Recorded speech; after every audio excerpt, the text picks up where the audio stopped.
今回はじゃがいもの本生産についてです。本生産とは、我々の地域はだいたい8月9月10月に芋の収穫があります。それを古銭って言って、その漁が前はやってたんだけど、自分家で取った芋を自分家でサイズ分けして箱詰めして、箱詰めしたものを農協に出荷するっていうやり方と、あともう取った芋をでっかい1200キロぐらい入るコンテナにもうバーンって入れて、コンテナごと農協に出荷して、その箱詰め作業は農協にやってねってお願いしてやってもらう方法と2通りの出荷方法があるんだよね。で、前者の方はもう箱に詰められてる芋、ブラシかかって磨きかかってる芋だから、日持ちも良くないっていうのもあるし、箱にも入れてるからすぐ先に売って、その年の年内12月までにその確定した金額が、売り上げがポンって農家に入ってくるんだけど、後者の方は農協にやってねってお願いする方は冬の間かけて共選出したみんなの芋を農協の方で箱詰めして売ってくれるんだ。だから年内には間に合わないんだよね、そのお金が、売り上げが入んないんだよね。だけどそれだと農家も厳しいよねっていうことで、だいたい出した量に合わせて何キロ農協に出しましたねっていうのに合わせて、だいたい最低限これぐらいのじゃあ金額、とりあえず概算金として渡しますよっていう金額を後者の方は年内にもらえるんだよね。で、翌年の5月に本生産っていうのがあって、じゃあ実際にこの冬の間11月12月1月2月の間に売った芋が実際は本当はいくらでしたよっていう、本当の金額を本生産として5月に農家に渡すっていうかもらえるんだけど、その時に去年もらった概算金、1回仮でこれぐらいは多分なるでしょうぐらいに計算された概算金を返して、でさらに共選経費って言って、箱詰めとか全部委託してやってもらってるから、そこにかかった、賃料みたいなやつを払うんだよね。だから例えば年内に概算金で500万もらいました。したら翌年の5月に、じゃあ実際にあなたのところの芋は2000万ぐらいになりましたよと、2000万あげますって入ってもらいます。で、じゃあそこから去年渡した概算金は返してね、500万返します。でさらに共選経費、500万ぐらいかかったとしたらそのお金も払って、で1000万残りましたと、っていう仕組みがこの概算本生産っていう仕組み、で先月5月に我々の家にも本生産の金額が入って概算金と共選経費を払いましたよと、いう運びでございますよ。なるほど。それ結局だから本生産が悪かったらマイナスになるってこと？マイナスにならないように、概算の時点でもう値段をこれぐらいならマイナスにならないだろうっていう金額しかまず概算で渡さないみたいなことはしてるって聞いた。あんまり詳しくは分かんない、その辺は。結果的に今年のその本生産は良かった。本生産めちゃくちゃ良かったよね。良かったね。例年で見てもね、比較にならないぐらい良かったんじゃないか。ただ芋も悪かったからね。芋は悪かったね。いや、うちは共選がさ初めてだったからずーっと家で苦戦してたから、もう初めての共選の追加金というか、そういうのがもう初めてだったからよく分かんなかったけど、よかったんでしょ？よかったよかった。単価だけで言ったらね。そうだね。でも芋の収量がそもそも少ないから。そうだね。だから去年みたいな単価高い年で、めちゃくちゃ芋いっぱいでかい芋取れたよっていう農家は多分ウハウハじゃない？毎年それこそ5月末のその本生産終わりの追加金でバーンってもう毎年来てるわけじゃないでしょ。2年前2023年の芋の本生産が2024年だから2年前に入ったんだけど、その時は2023年はめちゃめちゃ芋いっぱい取れたんだよね。取れたね。すごい取れたんだけど、うんみんな取れたから取れたね。単価はまあ低かったんだよね、かなりうん。安くて、まあしょうがないんだけど、別に誰が悪いとかねじゃないんだけど、そうね、九州のね収量との兼ね合いとかもあるもんね。他の産地もね、まあでもその時で確かプラス50万ぐらいにしかならなかったはずだな。そういう時だったら箱詰めをしてた方が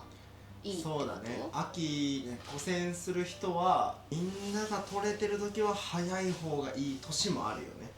そうだね。その時期の方が単価が高かったってこと？そうだね、年明けて春になって値段が下がってみんな収量取れてるから、芋が余って芋の単価が下がっちゃってっていう時はあるね。そうだね。だから8月9月が単価が高いというよりは、その後冬になっても単価が上がらない、上がらないから、結局夏に出した芋と冬に出した芋とで単価は一緒なんだけど強制経費はかかりますよっていう。農協に一応確認したら販売戦略的に詳しい値段はちょっと言わないでもらえた方がいいですっていうことだったので、単価はちょっと言わないんだけど、まあ、1キロあたりいくらっていう感じで単価が出るんだけど、それは2倍以上だったと思うな。ちょっとごめん、2倍どころじゃないって言ったけど、ごめん、2倍もなかった。あ、本当2倍もなかったけど考えられんぐらい高い。そうね、いつも秋に古銭してるなんだ1箱あたりの金額が分かるから、それ考えるともうすごい金額って感じ。でも古銭やってられないなっていう金額。古銭も大変だよね。人件費かかるしね、機械のね電気代もかかるしね。古銭してる間掘れないしね、掘りながら古銭して掘りながら古銭してたからね。1週間にそうね、5日間ぐらい掘って2日間ぐらい古銭って感じ。雨が定期的に降ればその時に古銭するけど、ずーっと晴れてたらもう晴れてる日でも古銭しなきゃいけないし。そうなんだ。そう、1週間にどれぐらい出してくださいっていうこのケース数のノルマみたいなのがあるから、これを出さなきゃいけないしみたいな。だからもう芋掘りがすごい長い。本当に芋の後に麦巻きたいから、そう結構ギリギリまでかかっちゃう。一番儲かるので言うと、みんなうちも周りもみんな取れなかったけど、芋の大きさとか形だけは良かったよっていうのが、なんていうの、一番作業も楽で単価も高くなってお金になる。いっぱいあったらさ掘るの大変じゃん、時間かかるじゃん、けど掘るのは楽だけど単価高いから儲かるよっていうのは、まあそういう時は儲かる。そう考えると去年はめちゃくちゃ良かったのか。そうだね。ただ消費者目線で、自分たちの生産者であり消費者でもあるから、消費者目線で言うといいものでなんか高くなるだけだから、まあね、冗談じゃないって話なんだけど、まあね、そもそも去年は形がさ、悪くて、その芋掘る時の企画があるじゃん。これくらいだったら入れていいですよみたいな、それがそもそも緩かった。結構いつもダメなやつを入れても大丈夫だったじゃん。夕品って言って、まあめちゃめちゃ素晴らしい形の芋は周品って言うんだけど、その周品ともう一個、まあ B 品ですよみたいな、それが夕品って言うんだけど、でもいっぱいあるよね一応。なんかさ、それは大きさ、周品の中のそもそも周品の中の 2LL LM っていうか特 MS、これはもう全部周品だから形がもう完璧ですよのは前提さ。なるほど。それと1個別でもう1個形がだけど、まあ別に出せるは出せるよってやつが夕品。でこの夕品の基準が去年はあまりにも芋がみんなやばいからかなり下げられたんだよね。いつもだったら跳ねられる規格外にされる芋も今年はしょうがないから入れていいよっていうことになった強制は。で結構うち緩かったじゃん。緩かった見方ね。でその夕品もさ、夕品の基準も下がったから、これはどうなんだろう。なんか迷ったやつはとりあえず入れとくかっていう、あとはもう農協の選別に任せようっていうので、これ拾われるかもしれない可能性のあるやつは全部入れとこうっていう感じで、難しかったね。だからね。そうだね、本当にね、難しいね。そこが本当に難しくてね、難しかったね。いや難しい、本当に難しい。それこそ夏也に見に来てもらったじゃん。最初ね。そうだから強戦だし、本当にずっと古戦だったから、初めてというかさ、どんなレベルで寄ればいいのか分かんないから、夏也に見に来てもらって、これはクズ入れすぎてめっちゃ汚かったよ。そっか、箱詰めだからめっちゃ厳しいってこと。そう箱詰めだから、このむしろ緩い、もう一回選別できるから、緩いんだ。そこで選別もできちゃうから、どんなもんなのかな、どんぐらいクズ入れていいのかなって思ってて、夏也とかに来てもらって、そうこの中見てもらって、これはちょっとダメ入れすぎって言われて、そんなにダメなんだ。だって企画内の芋探す方が難かったもん。メクインってこの楕円形の形の芋だから、本当はもうこの楕円の形のみ、ちょっとでもなんかポコってなってたり、なんかベコってなってたりしちゃダメなのさ。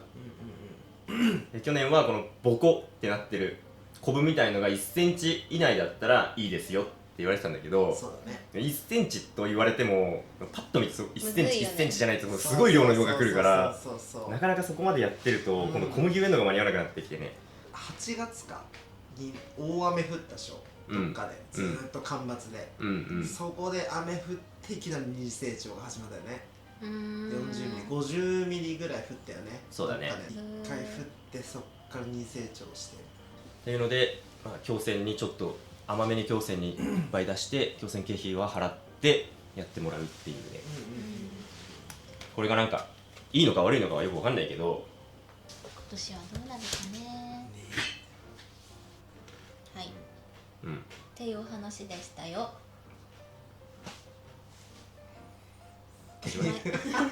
この話はどこに落ち着くの？いや去年は良かったっていうこと。良かったのか。自分たちからすると良かったよね。作業は楽だった。作業の割には儲かった。